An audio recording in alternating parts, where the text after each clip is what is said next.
great to be with you. Thank you for having me. Thank you. This is Mr. Taster. We're here with Mr. Taster, Hubert, who I've been following your work for many, many years, and I'm so glad that we're finally able to connect and meet in person. A lot of these relationships and friendships that people have from a distance are materialized in Dubai. Yeah. It's amazing. Even I talk about it publicly with him, my co-host podcast, Ian Miles Cheong, who can't be with us today. He and I knew each other for 10 years before we actually met in Dubai. Amazing. He's a Malaysian national. So 10 years. 10 years. Oh my God. Right? So Dubai is such an amazing place, and we're filming here in Dubai. Yeah. Of course. And so you lived here for over a decade.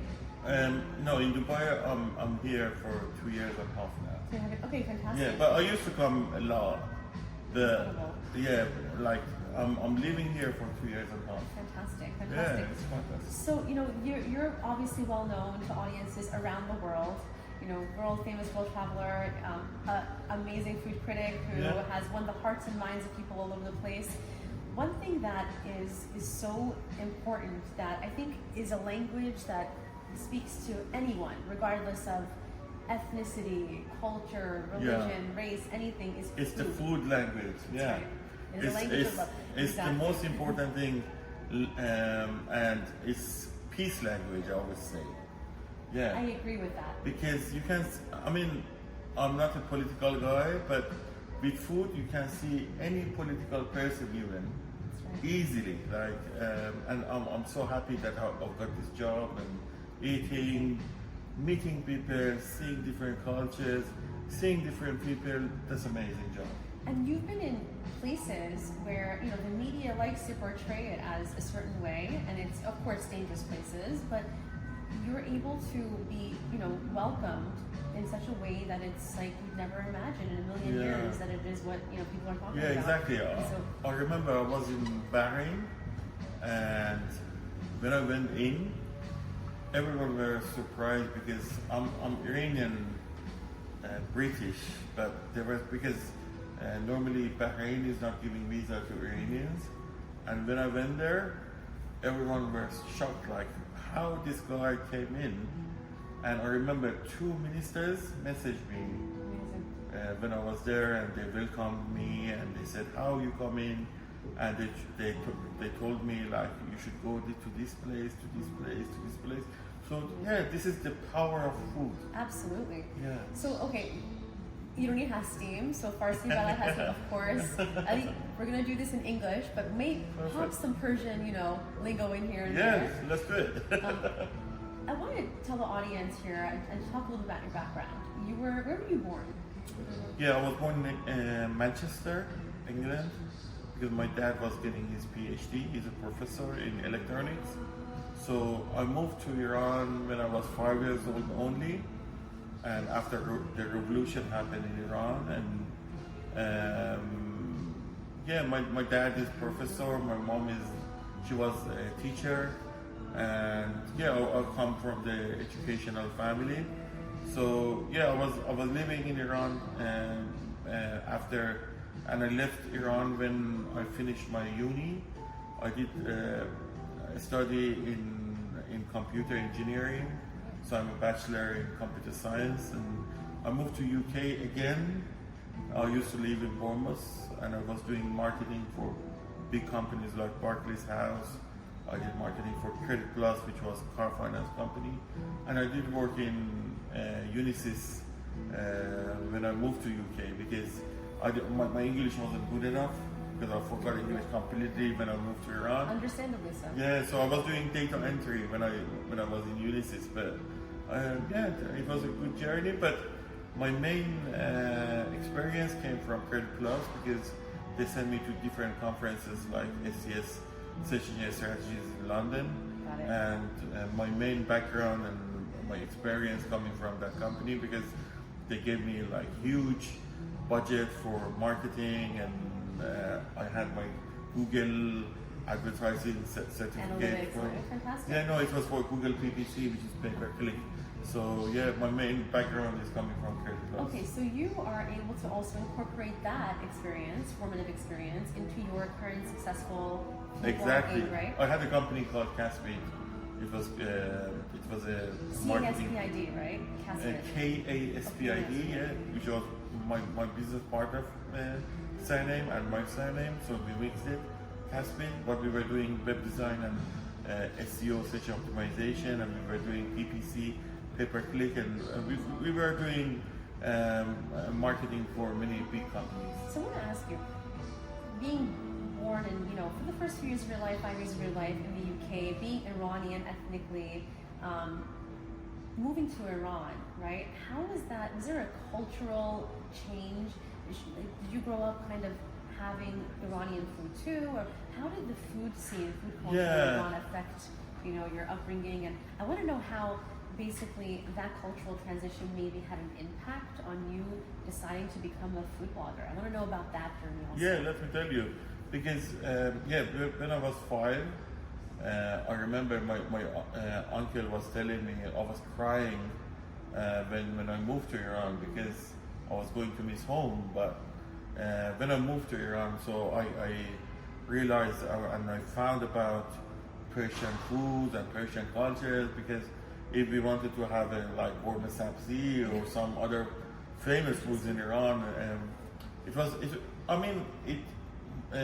I moved most of my life in Iran, cultural thing, and food-wise, I'm more Iranian than more British, because in England we got fish and chips and some other foods as well. And Indian food now. Yeah, but it's huge it's more fast food. But in Iran, when we're talking about gourmet sabzi, it's 12 or 8 hours food. Like my mom was cooking it for 8 hours, and you can see how much love they're putting on the food. The saffron, which is the most expensive spice in the world, and you can see like people sitting all together, like 20 people, and having the food, sometimes with the hand, sometimes with the spoon. It depends on where you are, but food tastes better with your hands. I don't know what it is. Yeah. The metal changes. Many people talking about it, like they saying with hand it tastes better, and I believe so because I love to eating with my hands as well. When like 2 days ago at home, I had white fish from Iran, and we had Persian rice. And I tell you, I had it with my hands, and I loved it. منم ماهی ایران رو خوردم از ایران و چلوی ایرانی from Iran. So I've had most of the fish from Iran, and Oh my God, this is gorgeous. Especially the smoked rice. It's from right? the Caspian Sea. If you do shikapor, which is they put lots of it's a stuffed fish. They put lots of vegetables inside the belly, and it tastes gorgeous. You can't find it anywhere in the world, I promise. And I think when I moved to Iran, many things about my personality and my thinking, even how I eating food changed. Because when I was in the UK, I remember I love fish and chips. I love like the ice cream. I was having it, but in Iran, I had I definitely had like. The Persian foods changed my mind in food culture. Yeah. So how old were you when you left Iran back to the UK? 27, I believe. Yeah, I moved to UK when I was 27. So I moved to Bournemouth because my brother was living there, and I was working in Unisys. I started in Unisys. I remember I had many fish and chips, and I love bacon and egg in the morning with the sausage. So yeah, I love both foods, Of course. Every country I travel to. So I want to know, how did you enter food formatively as like a way of becoming a food blogger, a food critic?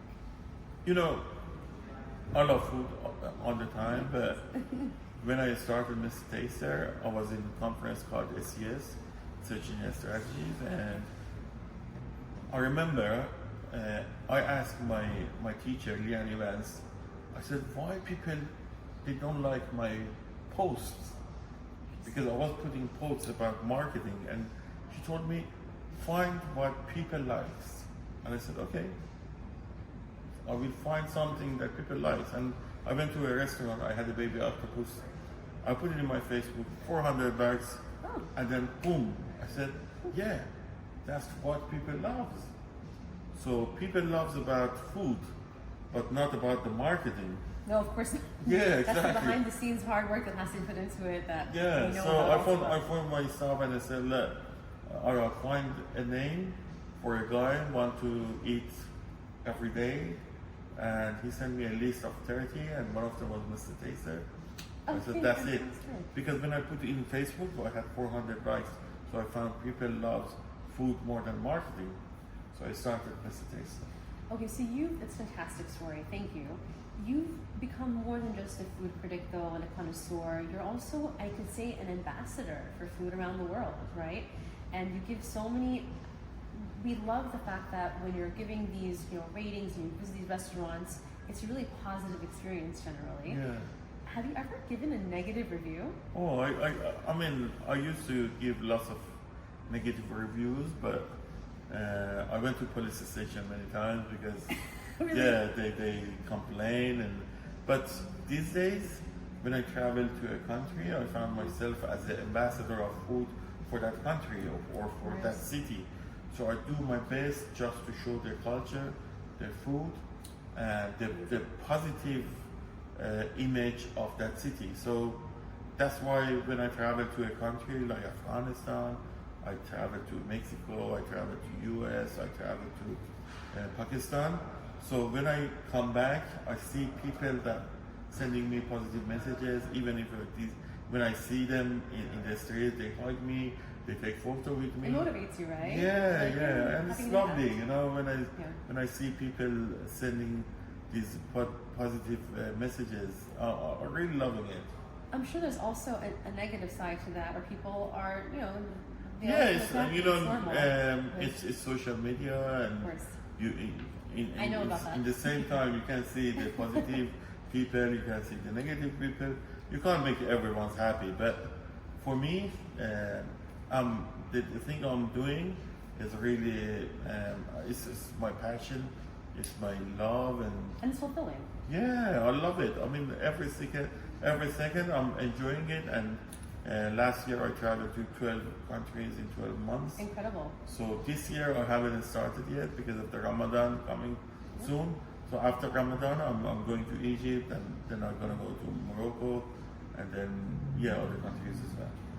Yet to visit Morocco, but Egypt I've been to a few times. Love it there. Morocco's next on the list for Yeah. sure. Gonna have to get recommendations from you. Yeah, and I love them because of I saw how people are supporting each other in World Cup, in how they support their national team. So I can see how much love is that in that country. So I have to ask you, you've had everything from Michelin-rated meals to street food. First of all, what is the worst food, if I can ask, that you've ever had?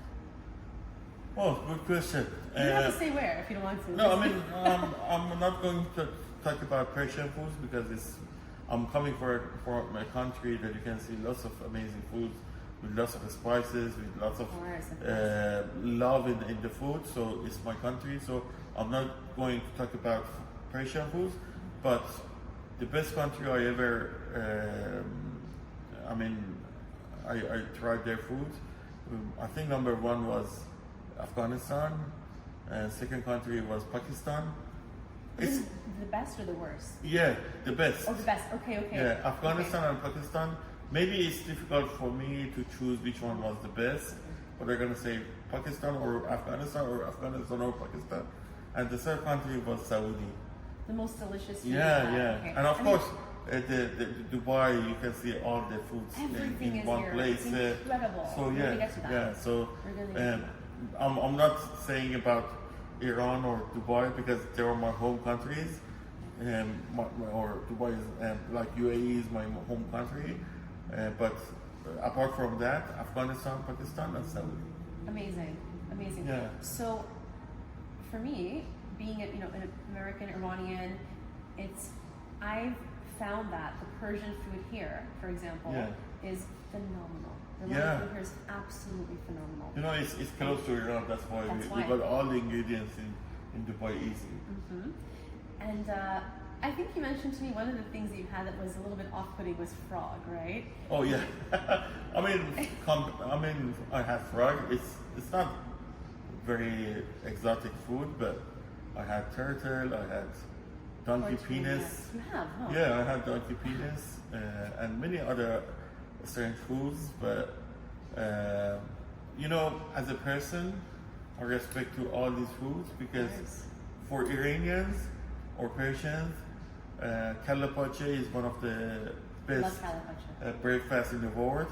But for other people, seeing like we're having the sheep's head and like legs and eye and everything is a bit nasty. But for us, we're loving it. So for the audience, calabacha means literally from the head, Yeah. kale, to pacha, pot toast. Yeah. So it's everything that you can Everything, imagine. yeah. Innards, part of the. So yeah. many people might not like it, but we love it.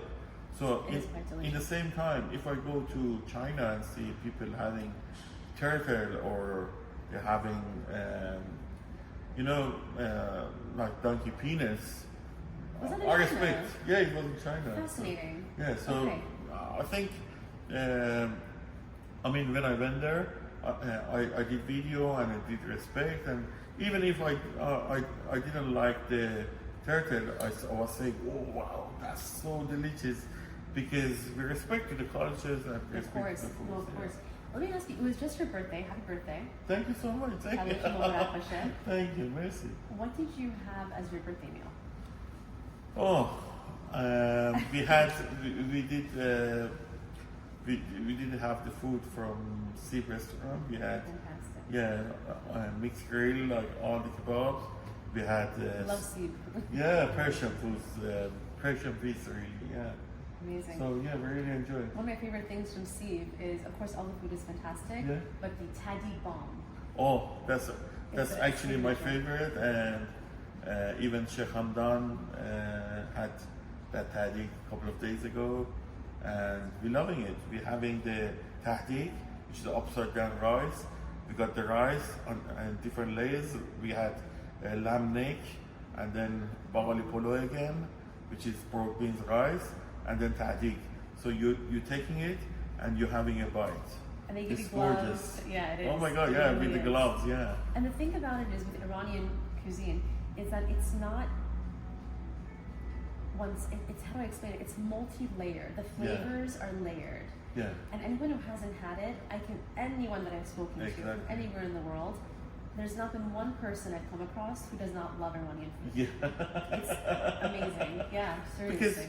Because when your food has got love to it, because That's right. the gorgeous food is coming from it's not just about the ingredients. Yeah, the guy is cooking it should put his or her heart on the food, and you can see that's why our moms or grandmoms food is always different. Absolutely. Absolutely. And sometimes our wives, because Pega will kill me if she see this video. I'm joking. Pega is my wife. Peg is an anyway. amazing cook as well from Yeah, no, she's she's really good cooker as well. You spoke about how Sheikh Hamdan had Sieb a few days ago as well. Now you recently sat down with the Crown Prince of the UAE and introduced him to Persian cuisine, right? Can you tell us about that?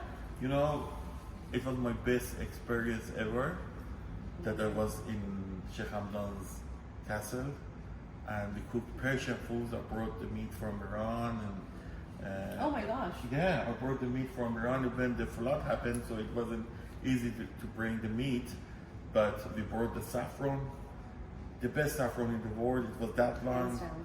and the smell was crazy. So we brought all the stuff. I brought 3 chefs from Kuwait and 2 from Iran. And so we had like 40 people.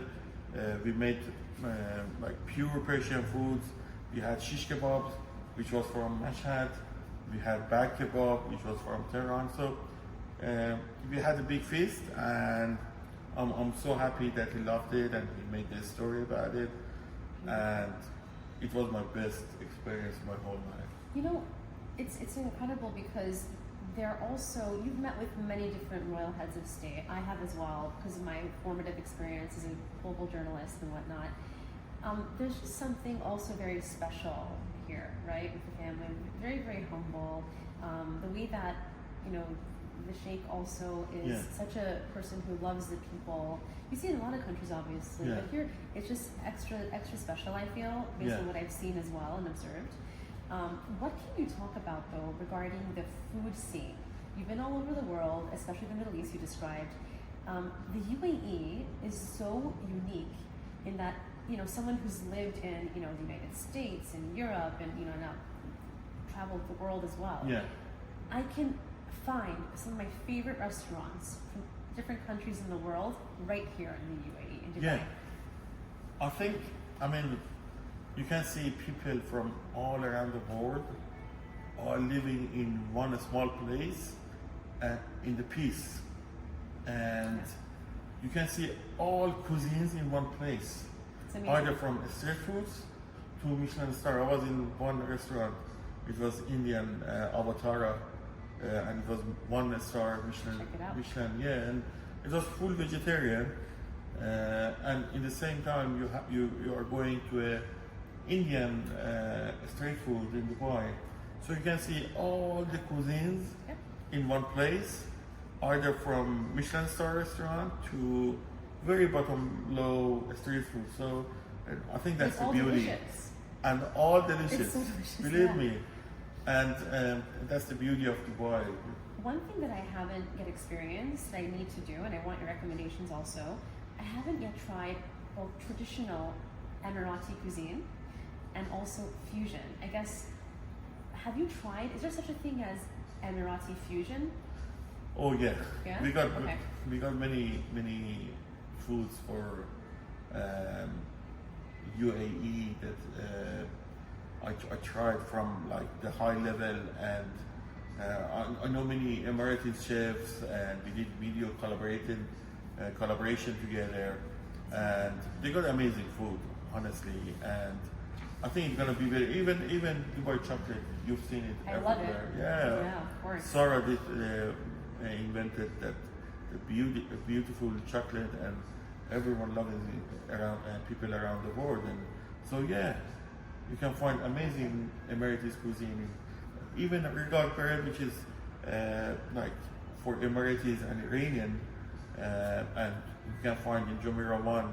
And every time I put this bread in my social medias, 60 million, 50 million, bang. Oh, it's delicious. Yeah, that's gorgeous. So, here's a tough question. If you had to eat one food for the rest of your life, It would be okra stew okay. with rice. And I'll tell you something, this food, I hated when I had it, The first time. but now I'm loving it. You know what's interesting? That kind of reminds me of my experience with sea urchin. The first time I had it, I was like, what is this? But then now I love it. And it's interesting because Yeah. okra has a similar consistency to Exactly, sea urchin, so yeah. I can understand that. Seriously, But I had it in China, it was amazing. Yeah, I loved it. And I had it with red wine. Oh, delicious. Yeah, delicious. Yeah, That's a nice combination. Amazing, yeah. So, I guess talking about the restaurant scene, being indoors, having that fine dining experience, what's like the best street food you've had? Where has it been?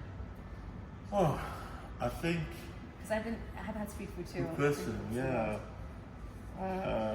I had the best street food in Kuwait, Okay. in Balochistan, Pakistan. Amazing. It was saji, which was the whole lamb shoulder, and they put Wow. it next to the charcoals. I saw it actually. I saw the video. Oh, that's crazy. You Yeah. have to check out this video. We'll make sure to share it too. The one that you saw, it was Yes. in the mountains, but I had it in the street in Kuwait as well. So that's the best food I ever had. That's incredible. And in Chabahar as well. I had it in Chabahar with Mark Wiens and Yes. Food Ranger, which they are the best food bloggers in the world. Mark is also a very adventurous eater. Oh, they're crazy. Yeah. These two, they are legends. That's another one. Yeah, I love exactly. them. I saw. Was he in also North Korea? Was it? Oh yeah, I had video with Kim, Bohemian Kitchen, so many food bloggers that I did collaborate with. Yeah. Really fantastic.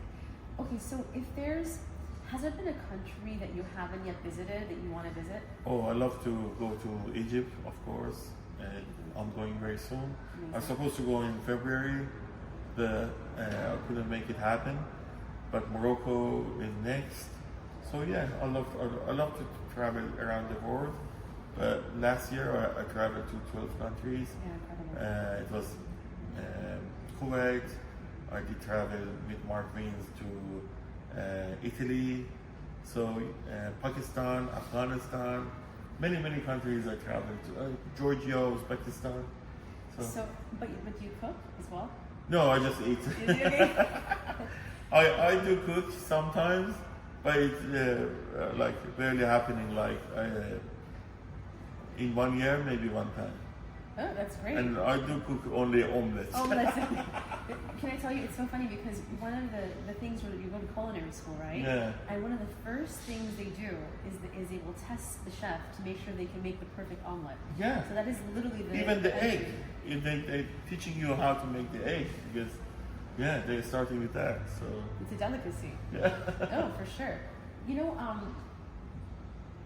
I want to ask you something, which maybe you haven't been asked, but I'm sure that you, considering the level of, people that you know and everything, similarly equated, would you say that you've even kind of been able to use food to mend relations between countries, let's say? Oh my God, yeah.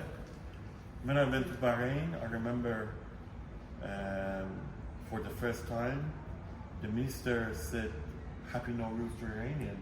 It's amazing. And even when I traveled to Saudi, because of the problems with the politics between Saudi and Iranian, I can see that Saudi people coming to me and sending love, and we hug each other. And every country I travel, I can see the people becoming more connected with Iranians, because I'm originally from there. And even Dubai, when I traveled to US, I saw many people sending love for Dubai. And yeah, I think food is the best peace language, as I said every time. And because I'm showing the cultures of that city or country to the world, then I can see that people sending me love, and I can see that food is the best connection point for different cultures and different countries. Yeah. Absolutely, and it's what it is. It's, at the end of the day, the people, there's often such a misinterpretation or misrepresentation, and all it takes is really you've been attributed, honestly, you've helped so many different people get recognition. Yeah, I did. I mean, and so many times I did it for because I did it from the heart. Sometimes when I go to a very small restaurant, I went to Pasta Kebab. I will tell you an example in Tehran, and they had 3 staff only when I went there. Now they got 74 people. That's incredible. After my reviews, because he always phoning me. Still, when I moved to Dubai, because I didn't go back for last 2 years, they're still sending me messages. They say, we love you. You did a lot for our business. So that's the beauty of food critic or food bloggers, because you can help a very small business and make them big in one night if you want to. And so that's my advice to the food bloggers. If you can help small businesses, please do, because it's not all about the money. And sometimes when you're helping businesses, that's awards coming to your life, and God bless. Yeah, it's amazing. Course. Yeah. Well, that's also the beauty of it, because you're essentially ambassadors for peace, ambassadors for people-to-people relations. Yeah. And it's such a delicate and important thing that you're doing. And so often people don't think about that. They don't put 2 and 2 together. But I just want to put it out there so people are more aware, right, of the importance of that. And I commend you for it. Thank you. Yeah, of course. So many more adventures to come, obviously. I'd say, okay, so people who are, I know a lot of people who are not so adventurous in eating. What do you tell people who, for example, don't want to try a different kind of cuisine? Do you have any recommendations for them? Or are some people like, nope, just let them be with it how they are? I can see, like, when I travel to as an example, when I traveled to China, I saw many people coming and saying, why they kill fish when it's still alive, or even when I'm putting calabacha, which is the sheep's head. and they're saying, oh, that's disgusting to have the eye.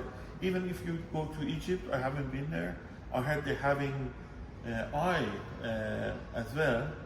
So I think people should just relax, and if you don't like that food, just don't eat it, or don't be hater for that food or that culture. Just respect. Because, exactly, respect. Yeah. I love that. I always say. I'll ask you something. Please. If you see somebody telling something bad about calapache, what will happen? You will be upset. You know what it is? I will say, understandably, it's not something you're used to, but it's something that, for example, let's say you have your, burger and fries, right?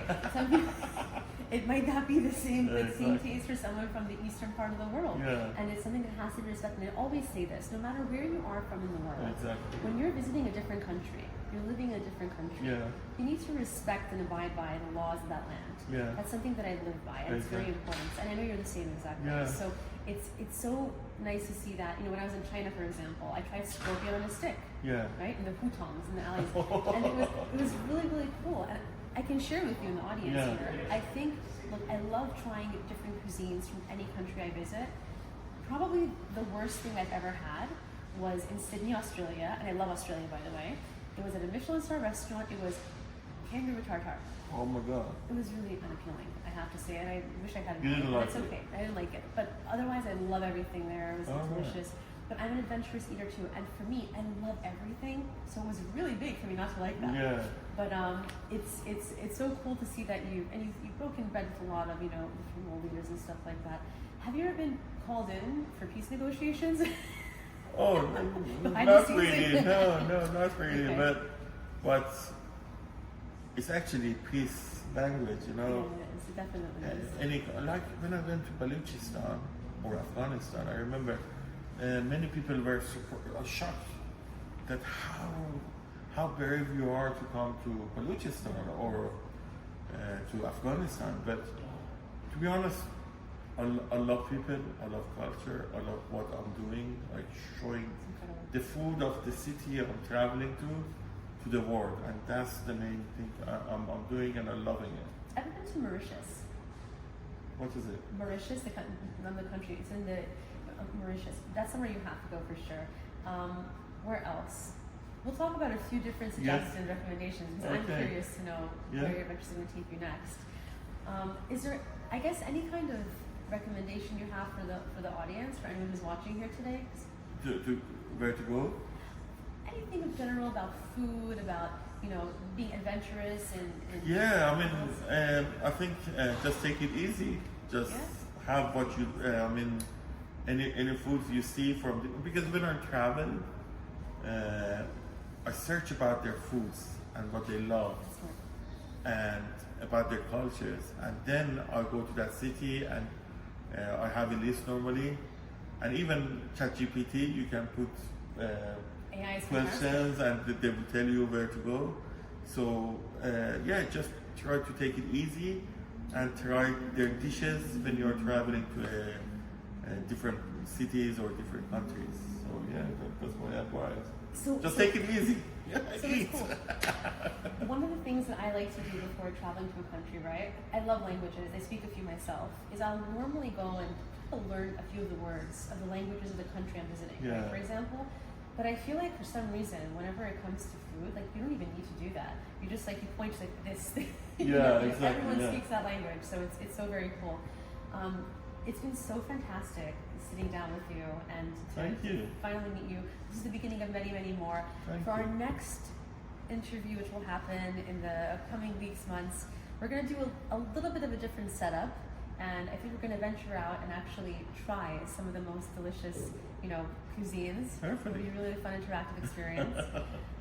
I want to thank you so much. Thank you. Thanks for having me.